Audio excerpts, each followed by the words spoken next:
Hi everybody, it's Dandruff with your news cartridge for Thursday, December 31st, 2015. Rumor has it that the Xbox One is going to be getting a lightweight version, so smaller. It's going to be smaller. Someone has recreated Mario Maker for PC, and by the time you see this, Nintendo will probably have already taken it down. And a Just Cause 3 multiplayer mod is currently in the works, so you can blow stuff up in style with your friends. Sadly, News Cartridge is done for the year, but stay tuned to see what the future loads.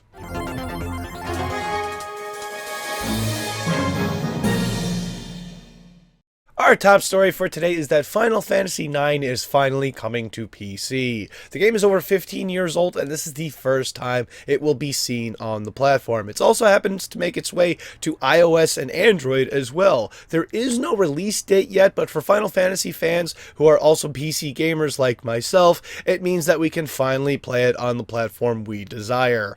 However, sorry to get my brothers and sisters down, but I know how things work, and we're probably going to get a port of the mobile version instead of a direct port of the PlayStation version, and you can bet your ass it's going to have poor mouse and keyboard support.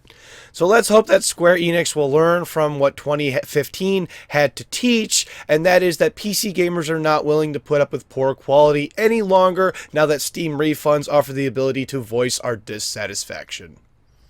Next up today, the controllers that are to accompany the Oculus Rift, called the Touch Controller, have been delayed. I have covered these controllers in the past, and they were under the name Half Moon Controller or something like that, and I like the name Touch way better. The developers claim that they need more time to perfect the controller, and they weren't originally planned to release with the headset anyway because they had entered development much later than the headset itself, but it's now reported that they won't be ready until the second half of 2016.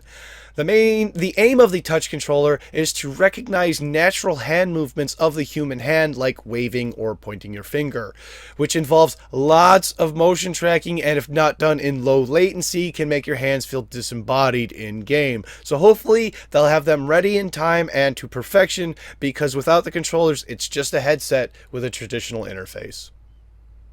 To end for today, just 3 stories, but what are you going to do? We've got more talk about VR. A representative of Valve has stated that due to the popularity of VR, high-end PCs will see a resurgence in 2016. Probably because only one of the 3 current console platforms will be offering VR, that being Sony with their PlayStation 4 and PSVR. Both Oculus Rift and HTC Valve's Vive require a high-end gaming PC with a graphics card and processor both capable of running VR.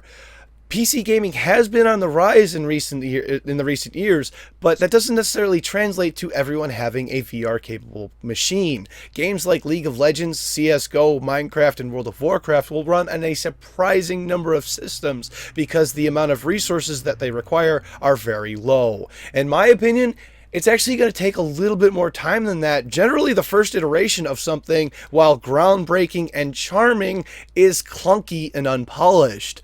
Not everyone is going to run out and get a VR device in 2016. I hope to have one, but in reality, probably not going to happen. I've got other bills to pay until the prices drop, and more importantly, there's a game worth playing that requires this large investment. As much as I love hardware, if I have nothing to do with it, then it's just going to sit around and look pretty. Are you going to be one of those people who runs out and upgrades their computer the same day they buy a VR headset? Leave a comment below.